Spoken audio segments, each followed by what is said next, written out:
لم تشهد ملاعب كرة القدم المصرية جمالا وشرفا بقدوم لاعب موهوب بحجم وقيمة محمود الخطيب نجم النادي الأهلي ومنتخب مصر.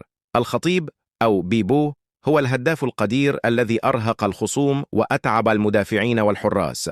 محمود الخطيب سيظل علامة بارزة لا يمكن أن تنسى في تاريخ الكرة المصرية والأفريقية والعربية. ولد الخطيب في قرية هادئة تسمى قرقيرة تتبع مركز أجا بمحافظة الدقهلية على بعد 110 كيلومترات من القاهرة. انتقل مع أسرته إلى القاهرة حيث قضى سنوات طفولته وشبابه في عين شمس، ولعب كرة القدم ببراعة وإتقان، مما جعل الجميع يشهدون له بالعظمة ويتنبؤون له بمستقبل كبير. انضم محمود الخطيب إلى نادي النصر بمصر الجديدة، وعندما بلغ 15 من عمره بدأ اسمه يتردد كثيرا في مجال الكرة، خاصة بعد مشاركته في دور المدارس.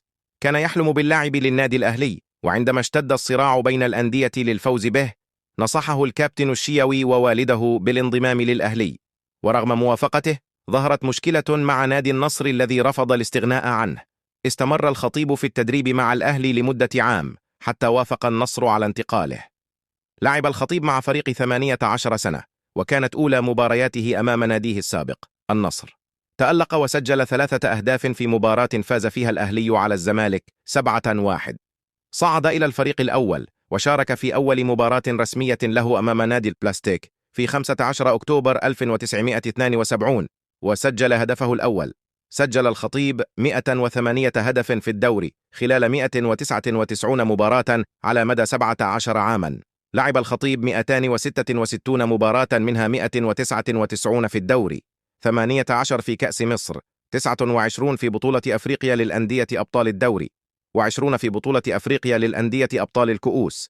سجل 154 هدفا منها 9 في كأس مصر، و36 في بطولات أفريقيا، و27 مع منتخب مصر.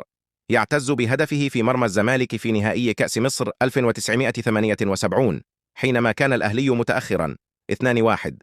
لعب الخطيب وسجل هدف التعادل وساهم في فوز الأهلي 4-2.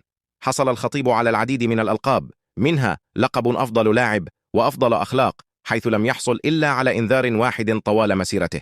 كان اللاعب المصري الوحيد الذي حصل على الكرة الذهبية من مجلة فرانس فوتبول كأفضل لاعب في أفريقيا عام 1983. يعتز بمباراة الأهلي وأشانتي كوتوكو في نهائي بطولة أفريقيا للأندية أبطال الدوري 1982، حيث سجل هدفا وحقق الأهلي أول بطولة أفريقية جاءت لحظة الاعتزال التي لم يكن يتمناها عشاقه. في مباراة اعتزاله حضر أكثر من 120 ألف متفرج في استاد القاهرة، بالإضافة إلى الآلاف خارج الاستاد. إذا أعجبكم الموضوع لا تنسوا الاشتراك بالقناة.